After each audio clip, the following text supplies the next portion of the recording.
Hey, welcome to another episode of Budget Save and Invest. We are here with Nero this afternoon. Nero, tell me what's been happening. Hey Ross, good to be with you again. Man, it's been a crazy few weeks. But we've had the election, we've had a rate cut, we've had all sorts of things happening in the marketplace. We've got Donald Trump changing his mind every single day, and whatever impact that's going to have. So I guess we've got a lot to talk about here. But it's certainly been an eventful few weeks. That's for sure. Since when we chatted last. Yeah. Well, let's start on the general election. Do you think that much has changed really since then for if we're talking property purely? It's an interesting one. I wouldn't have expected it to, but I think the fact that the election is over and that the Labor government, they won by an overwhelming majority. Whether you're a Labor or Liberal, that's not the point. The fact is that one party won, and they won by majority, which means they can actually govern, as opposed to having a minority government and people uncertain which way it was going to go. That seems to have given a lot more confidence out there in the marketplace. So we are seeing more buyers now keen to jump in, and more importantly, sellers are happier to sell as well, as opposed to holding on to their properties for fear of not getting enough if they sell. So it certainly seems to have been a very positive development for the property market in terms of purely sentiment, market confidence, which is probably the biggest driver of the market. Yeah, I'd say definitely from my side in the brokering industry, we've seen a lot of people who were on the fence for quite some time now not on the fence anymore, and they're full steam ahead looking to buy their owner occupier property or another investment property or whatever it might be, and that's also been the case in pure stats. Like if you look at the stats in auctions, they've gone through the roof since the general election's all gone through. But also, look, we've had a rate cut in there as well. Mm, Which either party would have claimed that it was because of them, that's but true. actually it was coming anyway. Exactly. Um, And you do with the election. yeah. But one interesting thing which I've noticed, obviously I'm in front of the rates all the time when it comes to mortgages and things, is if you're a variable rate holder, what will happen, a lot of people don't know this. So if you're a variable rate holder, they'll reduce the rate for you by 0.25%. A lot of the banks will not reduce the repayments though. So if you were struggling on your monthly repayments or weekly repayments, they'll reduce the rate for you, but they don't necessarily change the actual figure that comes out of your bank. So you do have to call them up and just ask. So check yourself.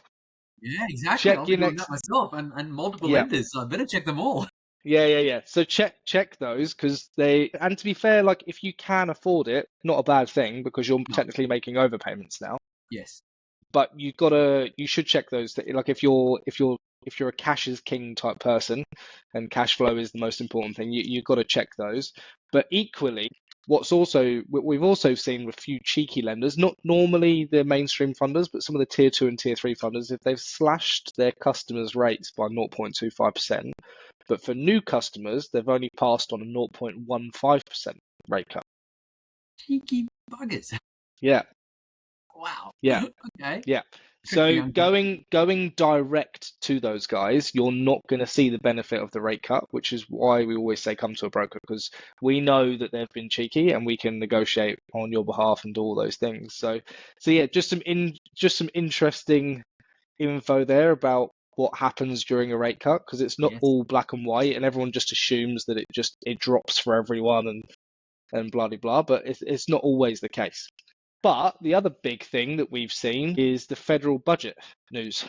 Um, these caps on properties, first home buyer thresholds increasing across the board, it seems. So what are your thoughts on that? Well, I think there's a number of things to consider there, Ross, because really, it's not just the fact that the caps have been increased, which I'll come to in a moment. But number one, in the past there was a limit on the number of spots available for these first homeowner incentives. The federal government said no more limits. Anybody wants it. If you qualify, you get it. So that's going to increase demand, number one.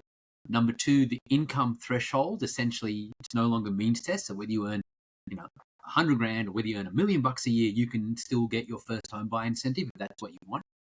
And thirdly, the biggest thing is the price caps. In the past, they would say, okay, take any particular state, the capital cities are generally the most expensive markets. They're going to have a certain price cap, and the regional markets will have a much lower price cap. But here, what they've done this time is essentially every state has a price cap. And whether you're a capital city or large regional centre, the price cap is roughly the same. So to take New South Wales, for example, it is $950,000 is the most you can go to qualify for these first home buyer incentives. Now, in Sydney, 950 grand unfortunately doesn't get you very far, especially if you want something with any kind of land component on it. But in Newcastle, it does. In places like, for example, Dubbo, it does. So I expect that, and that's the case in every state. So I expect you're going to see that with these price caps being increased and the way it's being done, a lot of the larger regional markets are probably going to see a lot more price growth in that sort of sub-$1 million price range, because people can move there, they can get their first home, and assuming it still ticks all the boxes in terms of decent amenities and jobs growth and everything else, those areas could really see quite a spike. And we're starting to see that in certain markets already. But that's going to continue because, remember, a lot of these first home buyer incentives, it's only being talked about. They don't start until January 1st next year, right? Yeah. So, Yeah, and yeah, they are changing a few things July 1. So there are increases to the price caps, and there are some increases to the wage levels that you can have on July 1. But the actual, what you're talking about there isn't happening until January 2026, which is also, I don't know, it's a bit skeptical because, the government's still got time to U-turn this. And they could, but it is very interesting because I did think that when New South Wales had the land tax option, where you could pay annually up to $1.5 million, so many of our customers took up that offer yeah, because it was a no-brainer. Like if you had that property, like your first home generally isn't your forever home, and the scheme was only available, like it was essentially, for those listening, instead of paying your upfront stamp duty, you could pay an annual fee to the government instead. Now, you would be worse off if you had to pay that fee for longer than 10 years or 15 years, something around that level. But if you were to sell that property before the 10-year period, you will have definitely saved money on the stamp duty costs. Now, what that meant is people had more cash in their pocket to then go and get their first property. And that worked, and then it worked for 6 months, and then they scrapped it when the new government came in. Like all good things, they come to an end. But yeah, look, I think it's a good thing. Don't think, like, I think a lot of people are going to say, oh, the property prices are going to go nuts again. And like, I think there will be a gradual increase. I don't think it's going to go mental. But for people that are ready to get on the market, if they can squeeze and get a better asset for an extra $100,000, $200,000, $300,000, and they can use schemes like the parental guarantee scheme, so they don't have to put any money down whatsoever, and they can go and buy these assets. At the end of the day, they've got to hold a mortgage against these properties, right? No one's going in cash. Well, not many people are going in cash. So they got to hold these properties. It's got to be affordable anyway for the individual looking to do it. But I think it's a good thing. I'm not sure about the super scheme that they're proposing. I don't know what your thoughts are on that, but I'm not sure that that's a good idea. But I yeah. don't know. Yeah, I think, look, the first home buyer scheme, I think, will definitely invigorate certain pockets of the market. I mean, you're right, the government can always U-turn anything, but I think at the moment, with just the crisis that we got, not enough properties available, and a lot of, people kind of struggling to get on that ladder. I suspect this is going to be a temporary thing that's going to sort of help things, at least help people in the short term, because we also know on the other side of things, the federal government is trying to build, I think, 1.2 million homes, and that target there is no way that's going to be reached, right? They're going to be well and truly fall short of that. So we are going to see a situation where supply is going to continue to lag behind demand. So the government's only sort of political play is to keep putting in place these sort of schemes to help demand, to help people buy their own home, to hopefully make the government look good so they get re-elected, right? The skeptical side of me kind of says that's really going to be their focus. So that's what I think will happen with the first home buyer scheme, Boston. I think it'll have an impact in certain areas, but yeah, you're right. It's not going to be everywhere, and like in Sydney, it's going to do nothing for the market because what do you get in most parts of Sydney for under $1 million? It's not a whole lot, unfortunately, especially in the house market. Definitely. Yeah, and what sort of pockets are you seeing people invest in at the moment? Is there anywhere specific that you're focusing on? Yeah, I mean, I'm seeing still a lot of movement in Queensland, Brisbane, yes, but especially regional. Queensland right now. I think with the Brisbane market essentially now being $1 million plus market, apart from a couple little pockets here and there, I think some of the regional markets are moving. So in other words, we're seeing, say, Sydney side is moving to Brisbane and maybe the Gold Coast, displacing them. And the locals there are now moving to some of the other regional markets where they can still buy a home for under $750,000, under 700 grand. So we're seeing that up there. We're definitely seeing some movement in Melbourne for the first time in maybe 8 years, I would say. The Melbourne market is moving. I think though with Melbourne you've got to be careful because I'm seeing a lot of investors jumping on board. And the latest data showing that we're seeing vacancy rates start to spike. So what that means is that we've got almost too many investors buying in certain pockets around Melbourne, which means they don't have enough tenants. And so investors are now having to compete for tenants. So very careful in terms of where you're buying. I think the Melbourne market is a lot more diverse than most people realize. So the suburb selection is very important. And the other area that probably surprised a lot of people is Adelaide. It's a market a lot of people keep kind of saying, how can it keep growing? But it still continues to be one of our fastest growing markets nationwide. It's interesting you touched on investors flooding a certain pocket and then there being vacancy rates. I'd never thought about that before because there's a lot of obviously investors will move based on what data they see. And obviously Perth was flooded at one point and then that sort of tapered off slightly, and then Queensland when the Olympics hype. But Melbourne is sort of like on everyone's radar if you're an investor. But yeah, interesting because I've never thought about, if you've got, several hundred or thousand investors buying at a certain pocket, there's not anyone to go and live in those properties then.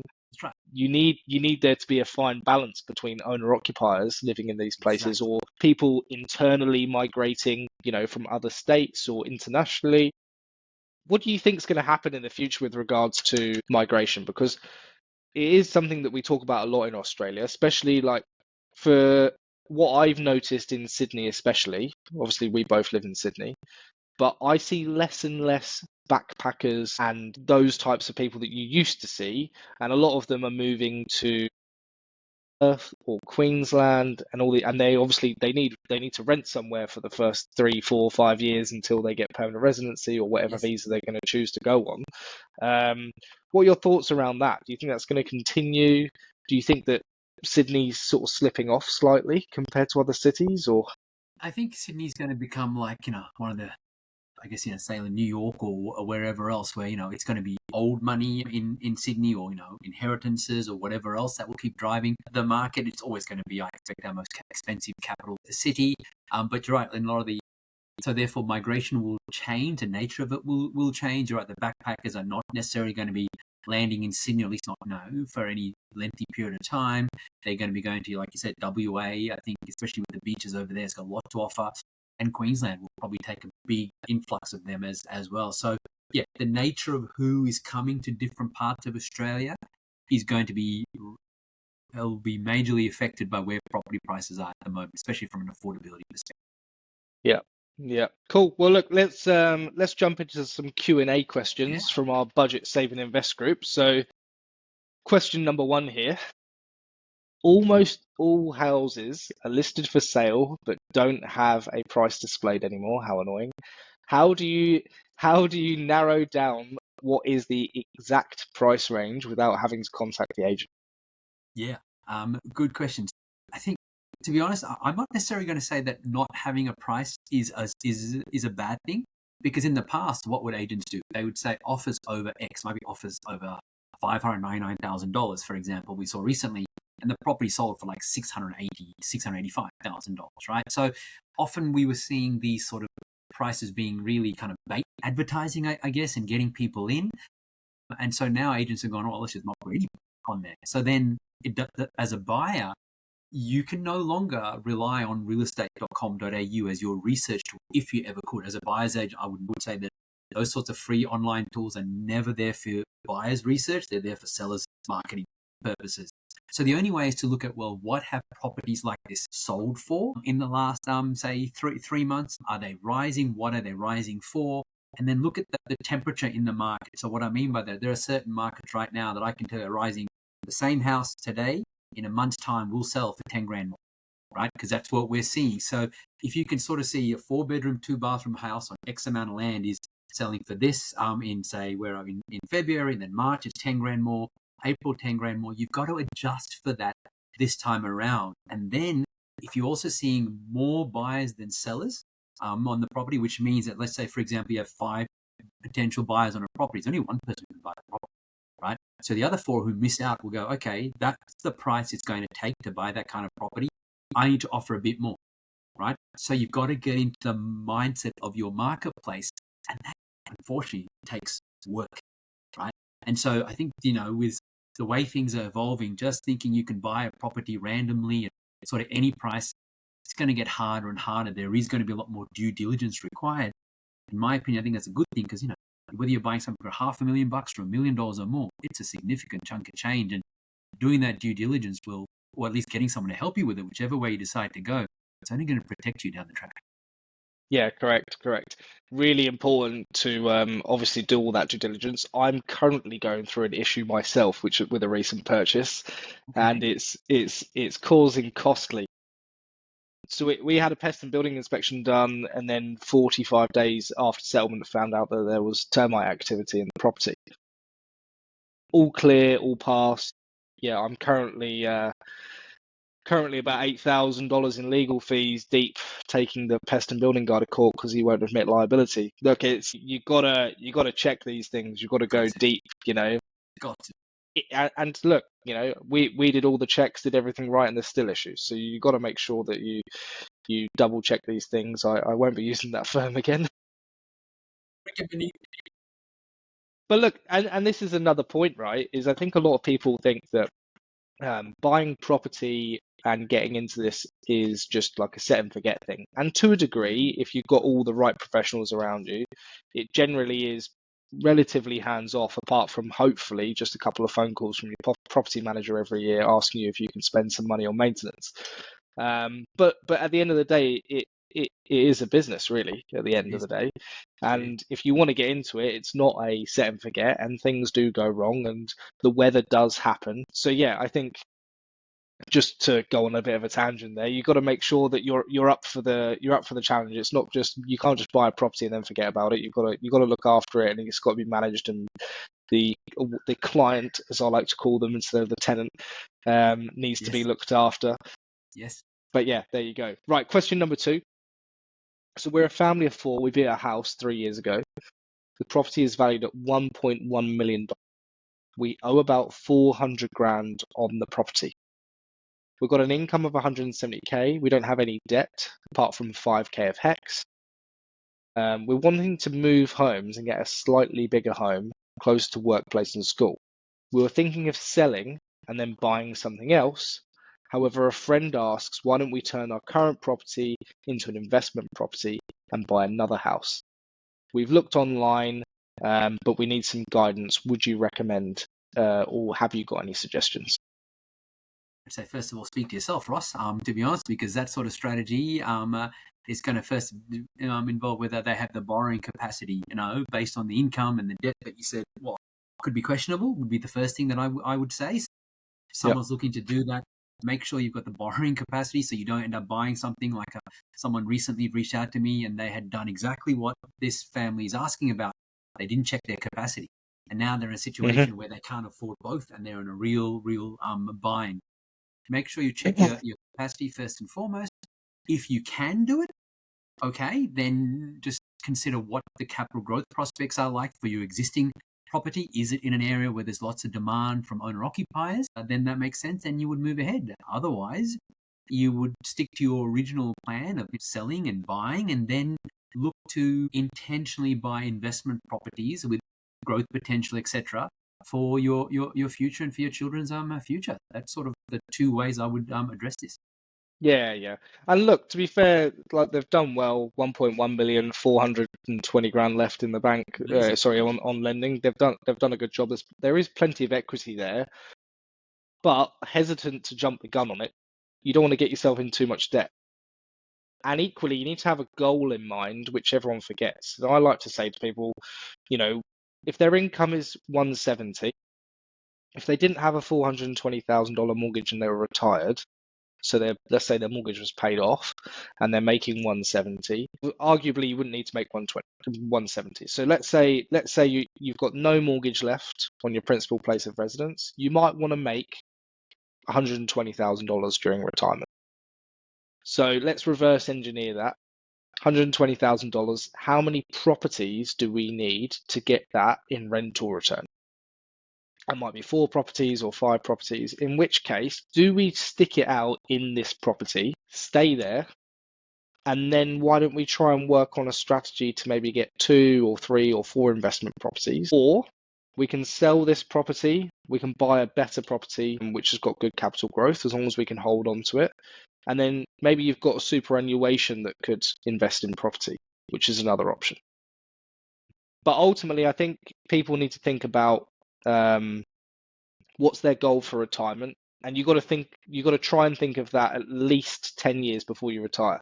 It's very difficult to sort of come to us 5 years before you retire, unless you've got a good chunk of change and be like, I want to achieve this by the time of this. It's very difficult to do.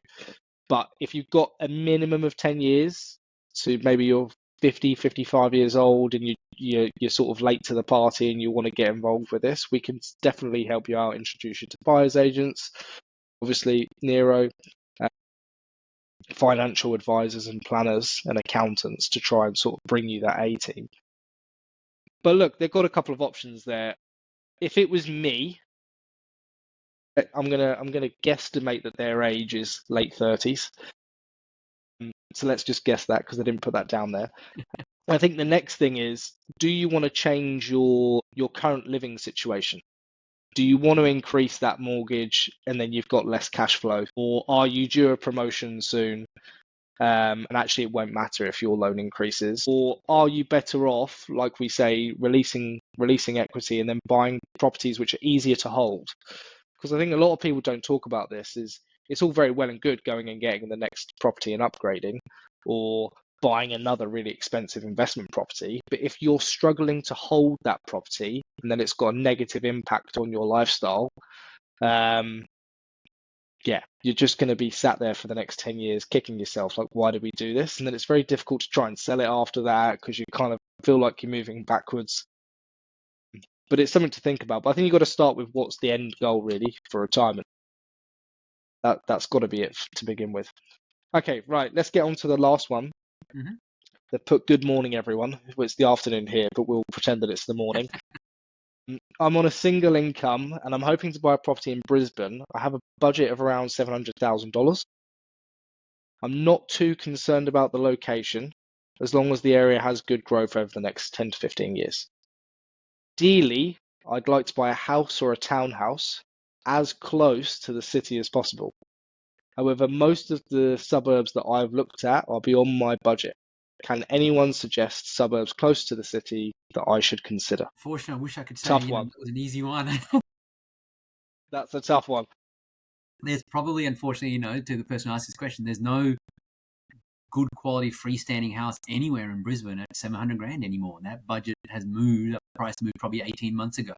So therefore, if it's $700,000, you are going to be looking at townhouses and looking at closer to the city. The thing to really be careful of is that you don't buy a townhouse in a suburb where there's also lots of apartments, right? Because then from a tenanting perspective, the tenant doesn't really care too much where they've got a townhouse with 100 square meters of land available to them or an apartment. They're looking at facilities.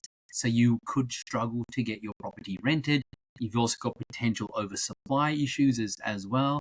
So sometimes buying closer to the city may not be ideal. So you've just got to manage that. So that's why suburb selection will come down to, well, what's happening in the area? Check what the government's plans are to increase, density and increase development. So I'd definitely be checking that and checking council areas. Yeah, $700,000 in Brisbane.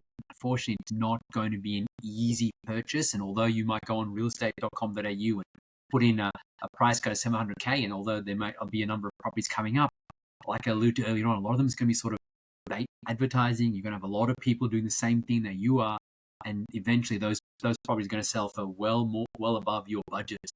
Yeah, $700,000. Personally, if I was you, I'd be looking at markets outside of Brisbane, some of the regional markets, for example. I think you get a lot more value and potentially even more growth because there are people with a budget like yours who are looking to move to actually buy these houses to live in, creating demand in markets where they're not building, well, certainly not building enough property. So that's what I'd be suggesting. Yeah, supply and demand. I'll just touch on that as well. I think, yeah, 700K is just super tight, super tight. Unless you can find a really nice apartment that's in a low, like a low level sort Yep. of area, like Yep. an old red brick style, Yep. 8 apartments in one block, 3 bedrooms, that type of thing. That could be an option because the land could essentially be sold and you could make a lot of money to a developer, but also still a bit risky. So I think the other strategy that they could go down here is rent vesting. So like you say, they could go and buy somewhere regional. If they do have to work in the city, just rent the place. It's probably going to be cheaper to rent the place that you want to live in the city and then buy an investment property. At least you know that your money's working for you.